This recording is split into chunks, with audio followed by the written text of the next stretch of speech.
China built a railway Iran desperately needed. 10,400 kilometers, fully operational. And it doesn't touch a single ocean America monitors. For the last 80 years, the United States has maintained what economists call maritime strategic oversight. Not control of the ocean itself, but effective influence over the infrastructure, financial systems, and choke points that everything passing through the ocean depends on. Think of it this way. Every major shipping lane in the world runs through a small number of narrow passages. The Suez Canal, the Strait of Malacca, the Strait of Hormuz. These are the toll booths of global commerce. And the financial systems wrapped around them, the insurance companies, port authorities, banking networks that clear every transaction. Those are built on frameworks that the US and its allies helped design and still largely influence. That's not a conspiracy. That's just how the architecture of post-war global trade was built. And for decades, it worked because there was no real alternative. Now let's talk about the Strait of Hormuz specifically, because it's the most exposed nerve in that entire system. 21 miles wide at its narrowest point. Through it flows roughly 20 million barrels of oil every single day. That's 20 to 25% of all the seaborne oil on the planet. Japan imports roughly 90% of its oil through here. South Korea, similar. China moves about 40% of its total oil supply through these 21 miles. These are not small numbers. If the strait tightens for any reason, refineries slow, fuel prices rise, and supply chains across Asia and Europe feel it within weeks. Iran sits on the northern shore of that strait. And for years, Iran has lived under significant economic restrictions, meaning every cargo ship it tried to move through internationally monitored channels risked being tracked, flagged, or blocked. The maritime system that gives the US its strategic oversight is the same system that has been used to apply sustained economic pressure on Tehran. So Iran had a problem, and China had an answer. Instead of moving goods through a system designed to be visible, build a route that is invisible to it entirely. No ocean, internationally monitored ports, and no transactions clearing through Western banking networks. A 10,400-kilometer land corridor from Xi'an, China, straight through Kazakhstan, Turkmenistan, into Tehran. That's the move. China did not challenge America's maritime oversight. It simply made it irrelevant for this specific trade flow. And that distinction matters more than anything else in this story. The project has a name that sounds modest for what it actually is. The China-Iran Rail Corridor. 10,400 kilometers of track connecting the eastern edge of China all the way to the Iranian border with Turkey, with branch lines extending toward the Persian Gulf. That's roughly the same distance as flying from New York to Bangkok. But instead of crossing a single ocean, this route crosses mountain ranges, seismic zones, and some of the most geologically challenging terrain on Earth. Let's talk about what makes the engineering here extraordinary, because it's easy to underestimate what was actually built. First, the gauge switching problem. Different countries use different rail track widths. China uses one standard, Iran uses another. Russia and Central Asia use a third, a wider gauge inherited from the Soviet era. In the past, this meant trains had to stop at every border, unload their cargo, and reload it onto a different train. That process alone could take 24 to 48 hours per crossing. For perishable goods, or at border crossings like Horgos, where China's track width meets Central Asia's wider Soviet-era gauge automated bogie exchange systems take over, the train pulls into a switching facility and stops. The wheel assemblies underneath each car are replaced with ones that fit the new track width. The cargo never gets touched, nothing gets unloaded. What once required 24 to 48 hours of full cargo unloading, transfer, and reloading onto a different train is now reduced to a matter of hours per crossing. Now multiply that efficiency across thousands of trains per year. Second, the seismic engineering challenge. Iran sits on some of the most seismically active terrain on the planet. The northern part of the country, near the Alborz mountain range, experiences regular earthquake activity. Building a railway through that zone requires foundations designed to flex and absorb movement, not just hold firm.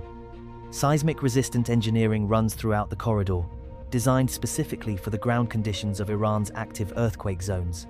Third, the electrification push. In July 2025, China and Iran finalized a major deal to electrify 1,000 kilometers of the Razi-Sarax line along the corridor. Currently, only the Tehran-Mashhad section is fully double-tracked and electrified, but this expansion, once complete, will significantly increase freight capacity and speed. Electrified rail moves more cargo per unit of energy, and it means the power source can be domestic, natural gas, hydroelectric, or solar, not imported diesel. Put it all together, improved border crossing systems, seismic-resistant engineering, and an electrification program already underway, and what you have is not just a railway. You have a logistics system specifically designed to function at maximum efficiency without relying on any maritime infrastructure at all. Quick note before we continue. These documentaries take dozens of hours to research, write, and produce. If you're enjoying this and want to help keep them coming, there's a link in the description and the pinned comment where you can make a small donation. No pressure at all. Even a couple dollars makes a real difference. Now back to the story. Now here's where this story gets genuinely interesting, and where most coverage of this project gets it wrong. The headline tends to focus on the physical railway, steel, tunnels, and distance. But the more significant development is what moves alongside the train, the payment system. When a cargo ship moves through international maritime channels, its cargo is typically insured by globally recognized financial institutions. The transaction often clears through SWIFT, the international banking network used by most of the world. Port fees, tariffs, and customs documentation are processed through systems that are integrated with international financial standards. All of that creates a paper trail that runs through systems which major economies can access, monitor, or in the case of nations under economic restrictions, restrict. The China-Iran rail corridor moves money differently. Transactions along this corridor are increasingly settled in Chinese yuan, the renminbi, rather than US dollars. Iran's central bank has been working directly with Chinese state banks to establish bilateral clearing arrangements that don't require routing through SWIFT at all. What that means, in practical terms, is a separate financial pipeline, one that processes trade between two major economies, China and Iran, entirely within their own banking architecture. And China and Iran are not alone. Russia, Central Asian states are doing it. Parts of South Asia are exploring the same. More and more countries are quietly settling trade in yuan outside the traditional system entirely. This corridor is not just a railway. It is the foundation of a second financial lane. Now, is this an attempt to destroy the existing global financial system? Certainly not. The existing system is deeply embedded in how global commerce functions. Replacing it entirely would take generations. But building a redundant system, one that can process certain trade flows outside of traditional channels, that's a different ambition. And that's exactly what's taking shape. And the numbers are already moving. In the first half of 2025 alone, container volumes on this corridor jumped 260% year over year. By February 2026, 60 trains had entered Iran under the corridor framework. The parallel financial pipeline isn't theoretical anymore, it's operational and scaling. Think of it like a backup generator for a building. The main power grid is still running, but if the main grid has a problem or applies pressure, the building doesn't go dark. It switches over. The China-Iran corridor does not exist in isolation.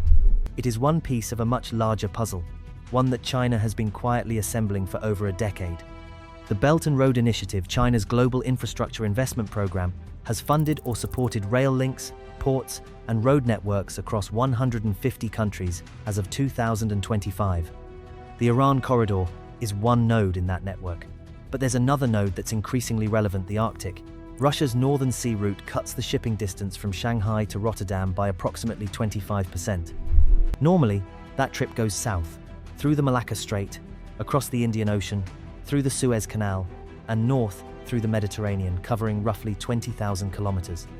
With the Arctic route enabled by climate change reducing ice coverage and Russia's fleet of nuclear-powered icebreakers, that same journey drops to around 15,000 kilometers. China has been formally designated as a near-Arctic state, a title China gave itself in its 2018 Arctic Policy White Paper, and one that most Arctic nations contest, but that China uses to justify its increasing investment in Arctic logistics infrastructure.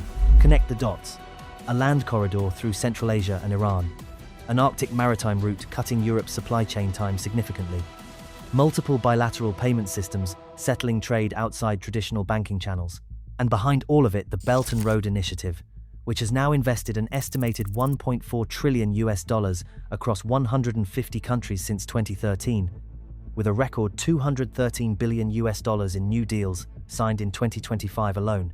None of these things, individually, is a revolution. Together, they begin to look like the scaffolding of a parallel logistics architecture, one that certain economies can use to trade with each other, with significantly less exposure to the pressure points built into the existing system. This is not a new empire being declared. It is an insurance policy being quietly underwritten. And the countries that rely most on those choke points to maintain their economic leverage, they are watching this very carefully. So here's where we land.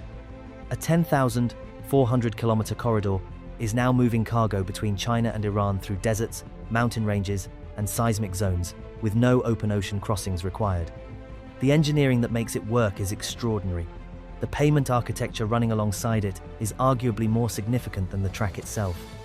And it's part of a broader set of logistical investments, land routes, Arctic passages, alternative financial channels that collectively represent a quiet, methodical effort to build a second lane on the highway of global commerce. The first lane is not going anywhere. It is too embedded, too efficient, too globally integrated to be replaced. But the second lane is real. It's operational. And more countries are beginning to consider the value of having access to a road that doesn't go through anyone else's toll booth. Which brings us to the question this corridor is really asking. In a world where two major parallel logistics systems exist, one built around maritime choke points, the other one built around land connectivity and alternative settlement currencies, which countries get to decide the terms of trade? And perhaps more importantly, who gets left with no road at all? And if you made it this far, thank you. Genuinely, this kind of content takes a lot of time to get right. The research, the fact-checking, the writing. If you found this valuable and want to support the channel, you can make a small donation through the first link in the description or the pinned comment. Every contribution, big or small, helps this channel keep producing documentaries like this one. Thank you, and we'll see you in the next one. And if this story got you thinking, you're going to want to watch this one next, because China is not just connecting itself to Iran. Right now, it is building a highway straight into Nepal, sitting right on India's doorstep. A move that is already shifting the balance of power across the entire region, and one the US simply cannot ignore. The link is on screen right now. You'll find it in the description too, just below the support link.